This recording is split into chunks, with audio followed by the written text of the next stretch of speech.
Sot, pas 3 muajve rezistencë, Parlamenti Shqiptar ka vendosur që të dëgjojë banorët e Rriolit, të dëgjojë problemin e banorëve të Rriolit.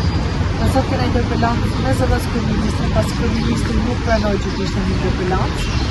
Shpresojmë shumë që Parlamenti të flasë dhe të japi zot të drejtës, siç duhet të japi, të japi llogari se policat e shtetit shqiptar janë punërorë private në resortin e Generdyshet për tokën e banorëve të Rriolit.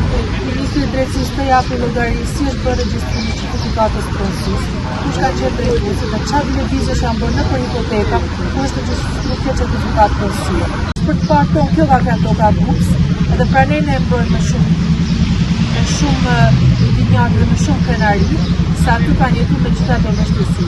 Dhe sot që jetë mundësia më bat turizëm dhe një dha pak studim, sot po ka takon neve, në ka takon vetëm atëherë ku ka kanë kohë bu dhe vështi ku me shumë sakrificë. Dhe për gjithë këto, ata parlamentarë që janë votu nga ne, janë votu për më përgjish havere të tonë, për të përgjish sot.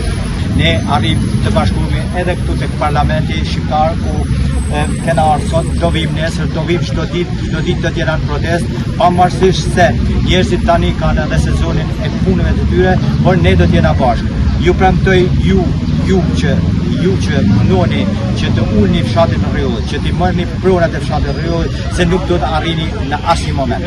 Sot ka ardhur dita që të dëgjohemi në parlament, nesër do të jetë dita që ndoshta dikush do të flasë për Rriollin dhe do të shkojë drejtësia në vend.